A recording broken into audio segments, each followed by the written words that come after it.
Hello, this is Watch All About with another watch review, and in this review we're looking at an offering from Dufa or Deutsche Uhrenfabrik.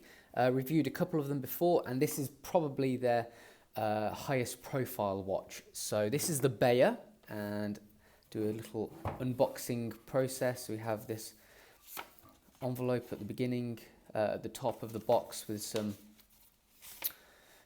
information, warranty certificate and instructions within it. So that's quite nice and sleek. And of course we have our box within this outer box as well. And if we open this up, here we have the watch. So we have Dufa at the back there. This is all nice and soft. Little tag and the watch itself. As you can see, very, very nice. Underneath the watch we also have a little polishing cloth which matches that nicely with the Dufa logo sort of inscribed on it. So yeah, pretty above average, I'd say, boxing. So that's pretty nice to cover. So there we go, that's the unboxing process. Here's the watch itself. So the Dufa or Deutsche Uhrenfabrik Bayer. As I mentioned before, this is probably their most premium watch. Primarily because it has a Swiss-made Sellita SW200-1 movement, which has a nice custom rotor as well. So the price-wise is €699. That equates to right now about £620 or just over $800. So it is quite a lot of money. However, I do find that Dufa watches never sell for the RRP, and in fact, pretty good deals can be had. So that's the RRP. However, it would be very unlikely for you to actually pay full price on it. So at a glance, I'm sure you agree, is pretty striking, pretty nice design. Really Dufa watches really aim at decent, simplistic Bauhaus design, which I really, really like. Not too, there's not a massive amount of watches which are inspired by that movement either. So it is a nice, differentiation there in terms of design. Okay, so let's whack it on my 7¼ wrist and let's discuss it in closer detail. So first of all, size. 40mm in diameter, has a height of 11mm and a lug-to-lug length of 44mm. Now I think the size is really, really spot on. I like the way that there's very minimal bezel as well, so it's pretty much 95% dial as well, so that is really visually striking. But the 40mm diameter is not too big. It doesn't look like a plate on your wrist, but it's large enough to give you plenty of wrist presence, mainly because it is pretty much all dial as well. And I really like the white, crisp white dial on this example as well. So it's really easy to wear as well. The weight is 63 grams, so it's not too heavy at all. Easy to wear all day long. Very, very comfortable. Can slip under a cuff or shirt really easily because of the relatively low height of 11mm as well. So yeah, really good dimensions, and it suits the style of watch perfectly, I think. Water resistance, 3 atmospheres or 30 meters. Don't go swimming in it, basically. If you do, you have a teeny tiny amount of protection there, maybe for if you very, very quickly splash it or dunk it in some water and grab it out straight away. But really, really highly recommend do not go swimming with this watch. Obviously, it's not a diving watch, so hopefully you wouldn't do that anyway. Lug width is 20mm, so perfectly suitable size for the size of the case, and I think the size of the strap matches perfectly. Everything's in a good, nice ratio as well. You get a 2-year warranty with this watch also, so you're covered for a couple of years there, which is good. A couple of other specs include the crystal, which according to their spec sheet is a K1 hardened mineral crystal, which is really disappointing because you're potentially paying around £600 for a watch. Come on, it should be sapphire crystal, really, shouldn't it? K1 hardened mineral is harder than a standard mineral crystal, so it certainly is more scratch proof. However, it's not quite as scratch proof as a sapphire crystal. So that is probably the one letdown I can think of for the entire watch. The movement then, as we mentioned previously, is a Sellita SW200-1, which is pretty much the perfect alternative to the ETA 2824-2 movement. It's pretty much designed on the same free designs now, except for it's made on newer machines. It has an extra joule as well, so that totals 26 joules. Has approximately 38-hour power reserve as well, and the usual specs that you would expect from one of these kind of movements. So it's a 28.8 thousand beats per hour, so that equates to about 8 ticks per second. Well, it equates to exactly 8 ticks per second. It has hand wind capabilities, automatic winding capabilities, and a hacking seconds hand as well. And it feels pretty good and solid in the hand when you are hand winding it and adjusting the time as well and pulling out the crown. So everything feels nice and solid and dependable, as you would expect. This one's coming in at plus 7.1 seconds a day as well, so really, really good accuracy there. It's obviously been regulated fairly well. It would have been nice to be within COSC specs, so within 5 seconds a day, but obviously it's not certified, so I'm not expecting them to take it to quite that level. So plus 7.1 seconds a day is perfectly acceptable in my eyes. Whilst we're discussing the movement, might as well have a look at this. Let me just wipe the case back. Look at this really nice and smart custom rotor they've put on it. So it's gold to match the case, and we have this, it probably is just a sticker, but this black semicircle with Dufa words, which are look like applied gold as well on top of it. So really nice close attention to detail there. The movement itself, I think it's just the really stock standard grade, because as you can see, the bridges, no sort of pearlage on there or anything like that. It's not to say it's not a nice looking movement, it's just it is the standard grade there. Okay, so let's discuss it in closer detail, starting off with the dial. As I mentioned before, heavily inspired by Bauhaus movement. We can see that from the numbers, obviously. The very thin, elegant numerals used every other hour.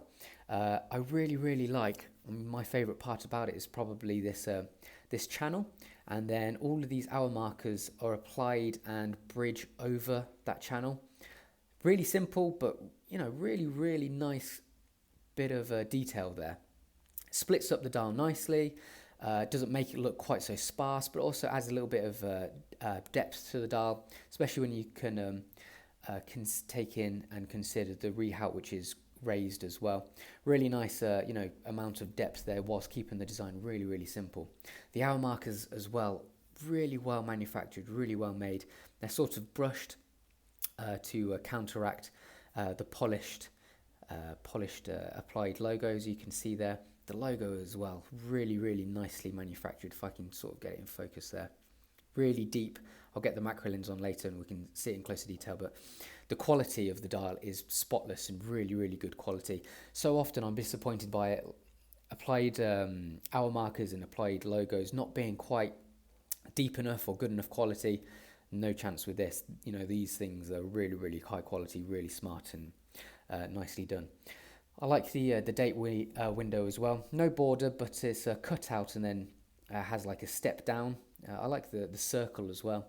Nice alternative to the regular square you see. I like the positioning at 6 as well. Keeps everything nicer and in line, symmetrical, both left and right. So from a design perspective, it's really, really nice. I love it. The hands, you can see there, are blued as well. I'm not sure if it's heat treated or just coloured, or I don't know exactly how, but very nice and deep blue at a glance, and then when you hit the light just right, it really shines through with a splash of blue. Legibility wise, I think the only concern for me is at a glance the minute hand and the second hand are pretty much exactly the same. So if you were just to glance at it like that, you can't really tell the difference between the minute hand and the second hand. Obviously, you have to wait a moment or two for the second hand to trigger in your brain that this is the second hand because that's moving. So that's the only issue. However, once you figure that out, legibility, it's a nice dark blue against a stark white background. So legibility in that respect is pretty good. I like the porcelain basis to the dial as well. It provides a bit of a reflective kind of base to it, which works really nicely with the the rest of the dial. So yeah, really, really smart, really nice. Moving on to the case then, we might as well start off with the crystal sitting above the dial. As you can see, I'm sure you've noticed our flash of blue. So we have a lovely anti-reflective coating on the underside. It's double domed. So if we get it at a close angle, you can see it maintains its visibility at even the tightest angle, which is really good. I like how it's raised from the case as well. However, you've got to be careful that you don't scratch it or knock it or anything like that. So yeah, it creates a nice impression when you get that flash of blue. And just when you're looking at it straight on, it's really crystal clear. So the anti-reflective coating is really, really good here in that regard. So the majority of the case is polished, apart from this little brushed ridge found at the very furthest extremity. I like the general shape of the case as well. As you can see, it's sort of like a bulbous shape. The bottom is a lot thinner than the top, so although it's a 40mm diameter, it wears a lot less, and in turn it's a lot more comfortable because the actual bit that's in contact with your wrist is only that much. So yeah, really, really shapely as well. So every angle, is really nice, nicely designed, and nicely crafted. I mean, the finishing is top notch. Obviously, it's a rose gold plated stainless steel, but the quality is really good. Mirror-like finish, and this nice little brushed ridge breaks it up nicely as well. Provides you a little bit of protection as well, because this is obviously the bit that's most likely to get dinged, and because it's brushed rather than polished, it will hide any potential scratches a lot easier and a lot better. Moving on to the case back then, we've already had a look at the movement, but we've got this exhibition window and the case back itself, again polished with 4 screws, and these details very nice and deeply and impressively engraved surrounding the outside there. Okay, so moving on to the strap. Lovely chocolate brown. I think it complements the rose gold case perfectly. I like how deep and oaky, almost a little bit chocolatey, got a very slight splash of purple in there as well. Lovely colour, matching stitching as well, and really good quality as well. Very, very supple, very comfortable on. I like how they're curved. The ends are curved to match the profile of the case as well, so you don't get any sort of like gaps between the case and the strap. So I like how that's been thought out. We also have quick release pins as well. I love seeing these. I think they should belong on every single strap. So that's nice and easy to take out and switch out as well. One thing I forgot to mention is the crown. Actually, moving back onto the case. So you can see there we have the Dufa logo, nice and deeply engraved on the end. It's really easy to use as well, and nice ratio, nice size. Good grip as well. So moving on to the buckle. This is the same buckle that's used on all Dufa watches.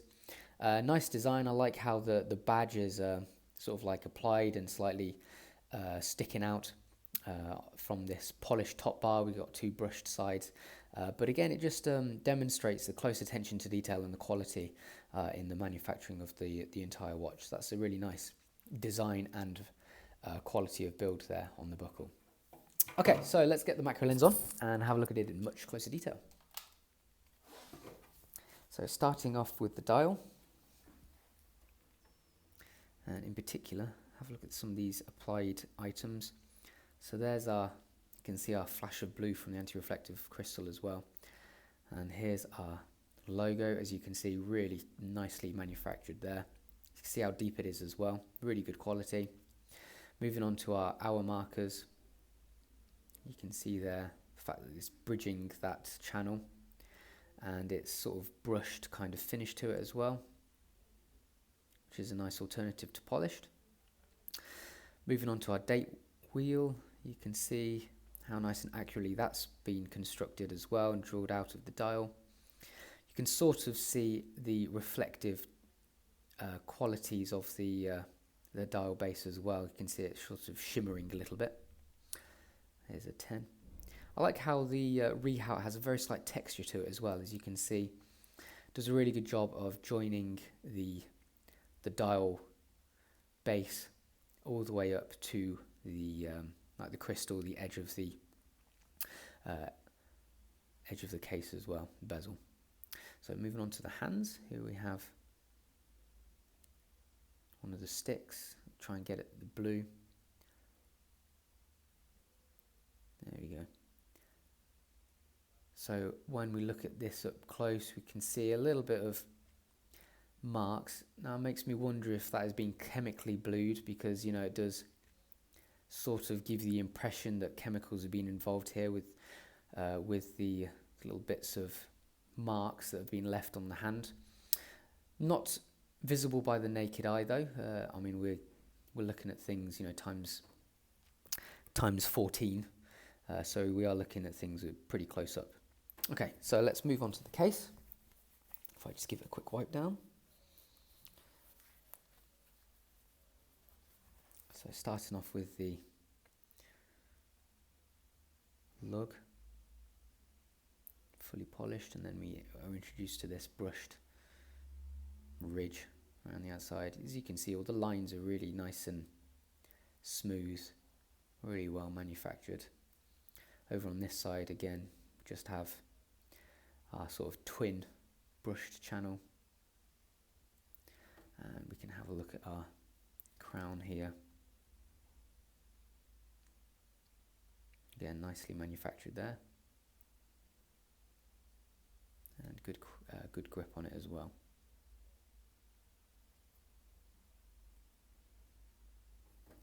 So moving on to the case back, there's our deep engraving.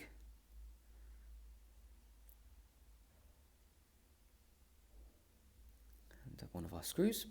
And moving on to the movement then, here's the custom rotor. You can see our brushed basis to it with these details on the rotor itself, and then we have this sticker which looks to be applied straight on it with Dufa on it in like a polished kind of gold application.